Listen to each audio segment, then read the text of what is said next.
lakini at least tupite tu humu kwa uvumilivu kwa haya. Utaona tu yatakuwa na msingi mzuri sana kwa yanayokuja. Sasa somo la 6 ambalo tutagusa kidogo linaitwa kula matunda.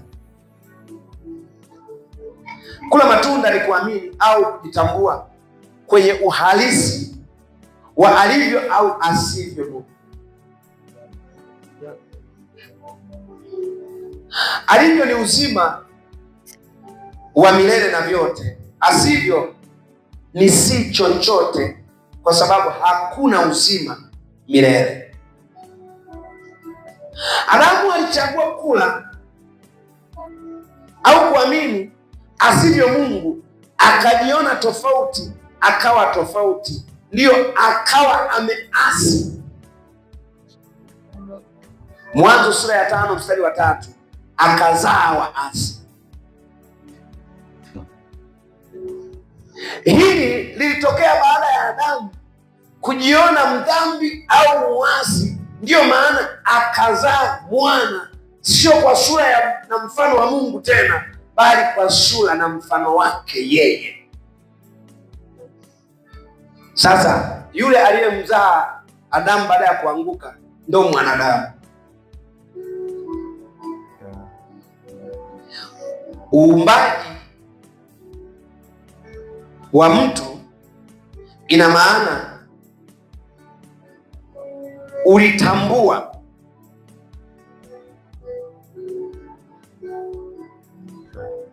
alivyokuwa hajitambui. Ndio lugha ile ikasema akafumbuliwa macho, ina maana akajiona ambavyo alikuwa hajioni, akajitambua vile ambavyo alikuwa hajitambui. Akafumbuliwa macho kwa kujijua, ina maana akajijua tofauti na alivyokuwa anajijua. Na nimeshakufikirisha huko mwanzo kwamba alikuwa amefumba macho kuona nini, na hapa sasa alifumbuliwa macho kuona nini. Alifumba macho kujiona alivyo Mungu, kwa mfano wake alivyokuwa amewazwa na Mungu, kwa kufumbua macho kujiona asivyo Mungu. Na hii ilikuwa automatic. Kitendo cha kufumbua macho kwenye asivyo Mungu ni kitendo ambacho alikuwa amefumba macho kwenye alivyo Mungu. Ilitokea automatic. Kwa hiyo alipofumbua macho kujiona asivyo Mungu, tayari kitendo cha kuona asivyo, ina maana tayari kwenye alivyo alikuwa kipofu. Mungu alisema Adamu ameilaani baraka yake kwa kujitambua yeye ndiye sina. Ardhi haina kitu kama mawazo yako yanavyoona, haina. Maana mimi nilikuwa nimekuwekea kila kitu, umeamua mwenyewe kuona huoni kitu. Ina maana umekuwa mpofu kwenye vyote. Kwa nini? Ndio maana hata Mungu yeye mwenyewe alipojitambulia, alipofunguliwa macho, yani alijitambua kifikra asivyo Mungu. That's right. Mungu pia na yeye hakumuona, ndio maana alisema uko wapi? Ina maana alipojitambua kule ni Mungu haoni.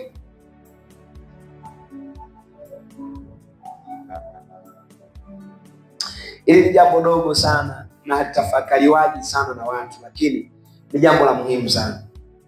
Yaani kitendo cha Adamu kufumbua macho, Mungu hakumuona hata kiwiliwili, kwa sababu Mungu haangalii kiwiliwili. Mungu anakuangalia wewe, na wewe ni mawazo unavyowaza.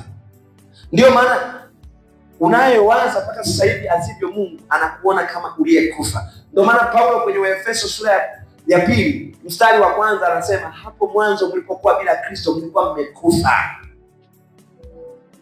Na hapo ndo tutazungumzia siku ya Ijumaa sana, kwamba kuna lugha inayozungumzwa wewe umekufa, lakini ukiwa hai kwenye mwili kabisa, lakini kwa Mungu umekufa. Na kuna hatua ya wewe kufa kabisa mpaka kimwili. Kwa hiyo kuna aina ya vifo mbili. Ile wanaosemaga mauti ya pili ni ya wewe kupotea, baadaye mwili kuanguka. Lakini mauti ya kwanza ilitokea Adamu tu alipoanguka. Kwa wote tumezaliwa tukiwa kwenye mauti ya kwanza. Halo? Kwa hiyo kwenye mauti ya kwanza tumekuwepo kwa kuzaliwa tu, kwa sababu tumezaliwa kwenye wazo la asivyo Mungu. Ina maana tayari tumezaliwa tukiwa kwenye separation. Kwa kitendo tu cha Adamu kuwa ameanguka na sisi kujitambua au kuzaliwa kwenye hali ya kuanguka, kwa hiyo tumezaliwa tumekufa. Ndio maana anasema wote tu wenye dhambi. Anaposema sisi tu wenye dhambi, mshahara wa kifo, sema mshahara wa dhambi si kifo. Kwa anaposema kwa kuzaliwa sisi ni wenye dhambi, wote kwa kuzaliwa ni wenye dhambi, ina maana tayari tunazaliwa tumekufa kwa Mungu. Ndio maana anasema ni kuna furaha ya ajabu aliyekufa mmoja anapofufuka kwa Mungu. Ndio maana tunatoka mautini tunaingia uzimani, kwa sababu tumezaliwa huko. Na yesema kwa jinsi Mungu alipenda ulimwengu hata akamtoa mwanae pekee ili kila mwamini asipotee. Kwa maana Mungu hakumtuma mwana ulimwenguni ili auhukumu ulimwengu, bali ulimwengu uokolewe katika yeye. Amwaminie mwana wa Mungu hahukumiwi. Sikia, asiyemwamini amekwisha kuhukumiwa. Alihukumiwa lini? Alizaliwa kwenye hukumu. Kwa hiyo sisi tunapohubiri, tunapofundisha watu, wanaposikia hizi habari, wanapoamini, ina maana tunawatoa hukumuni. Oh, haleluya. Kwa hiyo mawazo ambayo hayamwamini Kristo mpaka sasa hivi, wewe ni mauti. Haijalishi utapata nini kwenye ulimwengu, haijalishi utafanya nini, jina kubwa, pesa zote unazofikiri, umefutika kwenye uzima wa milele. Sasa mambo makuu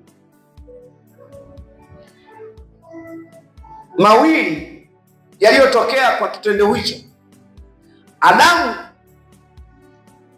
kwa kufumbua macho kwenye asivyo Mungu, cha kwanza akawa hana kitu, kwa sababu alifumbua macho kwenye hakuna kitu, kwa sababu vyote vilifanyika kwa huyo, pasipo yeye hakufanyika chochote. Kwa hiyo kufumbua macho kwenye asivyo Mungu, alijikuta mtupu, hakuna kitu. Jambo la pili, ndio hivyo akazaliwa kwenye kifo. Hakuna maisha milele, anakufa.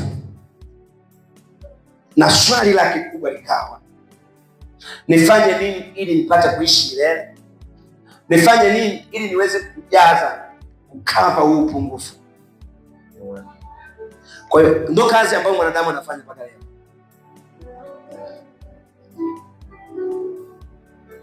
Na huo ndio msingi wa uumbaji wote wa mwanadamu. Ulianza hapa, uliwekwa juu ya nguzo hizi, na sasa uko kwenye kilele cha juu kabisa. Hivi sasa mwanadamu amezungukwa na kazi ya mikono yake kila upande. Angalia hapa, tumezungukwa na kazi ya mikono yake. Anatengeneza vitu kuziba upungufu wake, anatengeneza dawa kudhibiti hali yake ya kufa. Swali langu, amefanikiwa?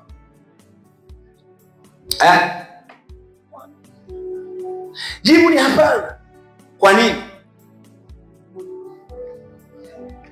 Ili jibu litakushangaza.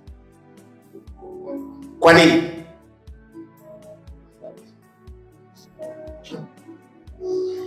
Ni kwa sababu tu tayari ana uzoefu wa utupu. Yaani kinachomfanya mtu asife ni ana uzoefu wa kufa, na hayuko tayari kupoteza uzoefu wa kufa ili apokee uzoefu wa kutokufa. Kwa hiyo, kwa nini mwanadamu hatoki kwenye magonjwa? Kwa sababu ana uzoefu wa kuugua.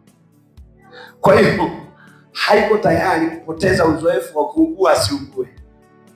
Umeona huyu wa kwanza, Adamu aliweza kupoteza uzoefu wa wazo la Mungu alivyo, kwa mfano. Ndiyo maana akapokea hali ya uzoefu wa wazo la Mungu asivyo. Kwa hiyo hivyo ndio inatudai leo tupoteze uzoefu wa wazo la Mungu asivyo, ili tupate uzoefu wa wazo la Mungu alivyo. Kwa hiyo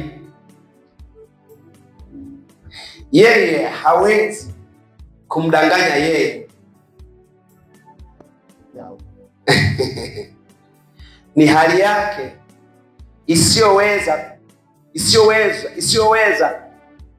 kuzibwa na vitu. Ndio maana anatafuta vitu mpaka leo havitoshi, kwa sababu ile hali ya upungufu anaifeel ndani. Kwa nafikiri labda hichi anaweka hapa, baada ya muda mfupi labda hichi, labda kile. Na anajua vema kifo kwake hakina dawa. Anajua, yusimdanganye. Yaani ndio maana hata leo useme kwamba kupokea maisha ya Yesu haufi. Anakuangalia mtu. Kwa hiyo wale mbona mitume walikufa? Mbona acha mambo yangu. Unajua mnadanganya watu hivi. Halina uzoefu hata tone kwenye mawazo yake. Maana ana uzoefu wa kufa kwa kiasi ambacho ukijaribu kumweleza kwamba kuna maisha ambayo hayafi, anaona wewe ni uongo. Ndio nataka kudanganya watu hivi. Sasa ukimuuliza vizuri, jamani, kwani Warumi kwa mfano, hata Warumi 2:6 inasemaje? Akisha kufufuka hafi tena, wala mauti haimtawali tena. Mstari wa 8. Sasa kama umepokea maisha yake, unakufaje tena? Ina maana kama unakiri kufa, unakiri huna mawazo ya Kristo, huna hiyo nafsi ya Kristo. Na maandiko yanasema kwamba yeye hakuja kutumikiwa, bali kutumika, kutoa nafsi yake iwe fidia kwa walio tayari kupoteza nafsi zao. Maana alikuja kwa walio hai, wasiwe hai tena kwa ajili ya nafsi zao wenyewe, bali kwa ajili yake yeye kufa na kufufuka kwa ajili yao. Na maandiko yanasema wazi kabisa, mmezaliwa mara ya pili kwa mbegu isiyoharibika, kwa neno la Mungu lenye uzima lidumuo hata milele. Lakini fikiria uongo ulivyo na nguvu kiasi kwamba bado watu hawaamini maisha ya Mungu ukiwa nayo haufi. Kwa hiyo wanaamini hata Mungu anakufa.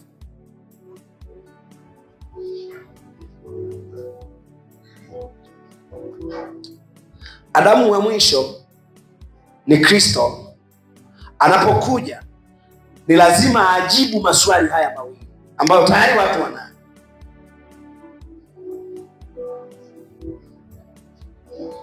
Na hilo lilitokea kwa maana gani? Kwa maana wanafunzi wake walimuuliza, sisi tumeacha kila kitu, tumekufuata wewe, tutapata nini? Yesu atakiwa kutoa uhakika, atakiwa kudhibitisha.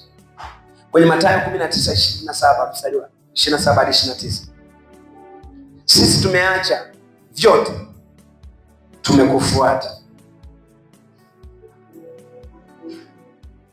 tutapata nini? Yesu aliwaambia mara 100 ya vitu vya duniani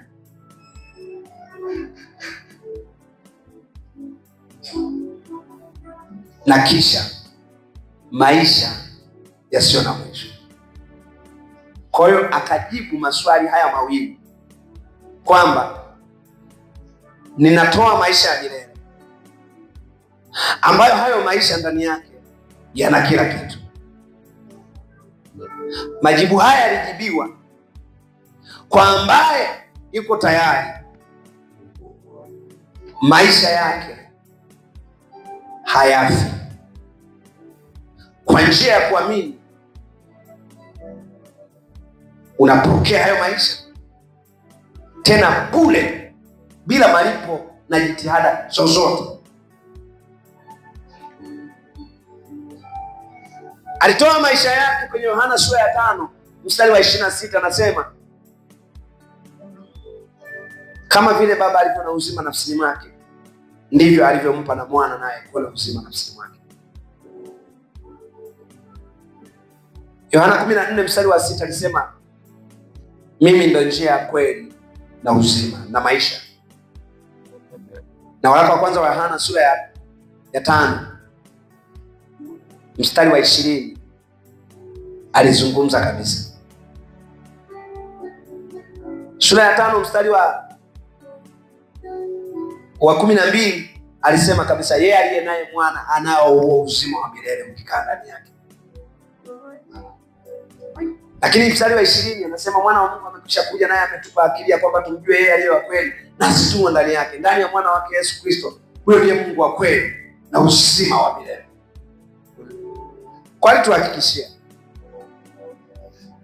hii huitwa nafasi ya pili, baada ya ile ya kwanza ya Mwanzo 1:28, ya Zaburi 8:4 hadi 8, na Yohana 1 mstari wa 4.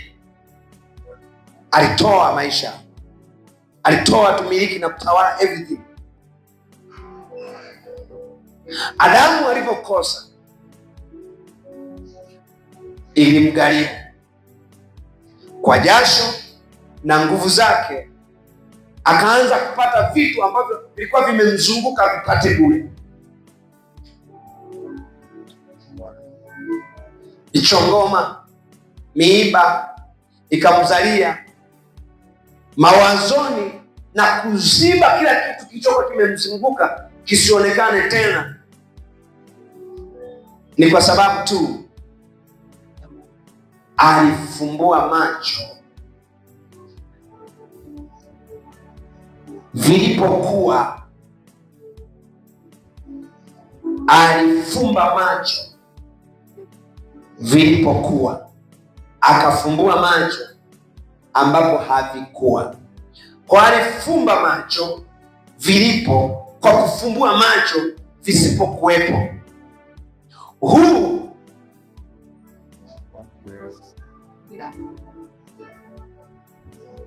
ni msemo wetu ambao tunautumia sana, kwamba huoni mambo yalivyo, unaona mambo ulivyo. Ulikofumbulia macho havipo, kuvipata jasho litakuhusu. Ni kwa mbinu, sababu umempa kisogo au umevipa kisogo na kugeukia upande mwingine ambako havipo. Kupata chakula ni jasho. Huwezi kuishi bila kufa, kwa sababu upo mahali chanzo cha maisha yasiyokufa hakipo. Ulikofumbua macho hakuna chochote kama unavyoona mwenyewe. Nina dhambi, kwa sababu tu hakuna uzima. Na jambo la mwisho, tambua daima, Mungu ana sifa nyingi, ila iko moja kuu. Ni mwenye uwepo binafsi, hategemei chochote kwa kuwepo kwake, ila vyote humtegemea yeye kuwepo. Adamu kuambiwa atakuwa kama Mungu, ina maana kuwa na uwepo binafsi. Sifa kuu ya Mungu Adamu akaitaka, baada ya kuwa sehemu ya, akataka awe anayejitegemea mbali na. Adamu kukubaliana na hilo tu, alikuwa amedanganywa, kwani hakuwa na uwepo binafsi. Adamu aliumbwa kwa mfano wa Mungu, tunajua wote. Alijikuta kwenye msitu mnene, yeye kuwa pale baada tu ya kujikuta hivyo. Ina maana wote aliowazaa walijikuta hapo na hivyo.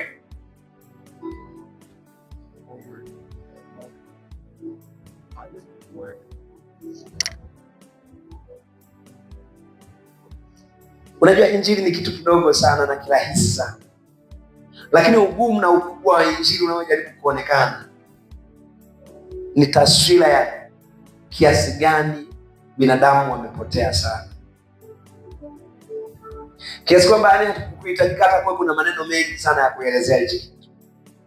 Takiwa kwa kuna kuelezea kirahisi sana kwamba hebu fumba macho unakoona.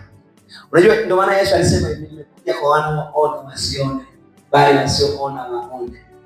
Yaani hayakueleza katika lugha ndogo ya kawaida sana. Mafarisayo wakasema yaani sisi tunaona kwa vipofu na vipofu waone. Yesu akasema afadhali mngekuwa hamuoni msingekuwa na dhambi. Yaani fikiria anajaribu kueleza hivi. Usipoiona dhambi huna. Hebu fikiria. Yaani anainyumbulisha na kuileta kwenye uwezo wako.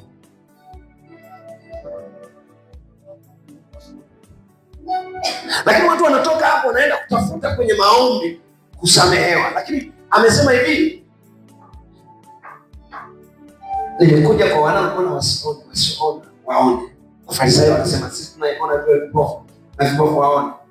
Yesu akasema afadhali mngekuwa hamuoni msingekuwa na dhambi. Kwa hiyo ina maana mtu ambaye haoni dhambi hana dhambi. Ina maana mwenye dhambi ni yule anayeona dhambi. Akasema lakini kwa sababu nasema tuwaona dhambi yenu inakaa. Ina maana ukiendelea kukiona kila anachosema Yesu alikwenda msalabani akiondoa hakitoki, kwa sababu huoni ilivyo, unaona ulivyo na haonavyo mtu nafsini mwake. Ndivyo alivyo. Unaona ile kibanzi kwenye jicho la mwenzako unalipoliti. Huenda ungelitoa hilo, ungeona hakuna kibanzi kwenye jicho la mwenzako. Kwa hiyo tusijaribu kufikiri watu wengine wabadilike. No, watu wengine hawatabadilika. Ila sisi tukibadilika, kila mtu anabadilika kwetu. Kwa sababu mtazamo wa kuwaonea watu tunajireflect kwa tunavyowaona watu. Hatuoni nje kuja ndani. Tunaona ndani kwenda nje. Nje yote inatoka ndani. Tunatafsiri tunavyoviona kwa tulivyo. Kwa hiyo uwito wa Mungu ni badilisheni mitazamo yenu. Toba ni badilisha mtazamo wako. Toba sio ongea makosa yako. Change the way you think. Kwamba Mungu ana hasira na wewe, sio hivyo. Kwamba Mungu yuko mbali na wewe, sio hivyo. Sio kwamba Mungu ameona umefanya so, sio hivyo.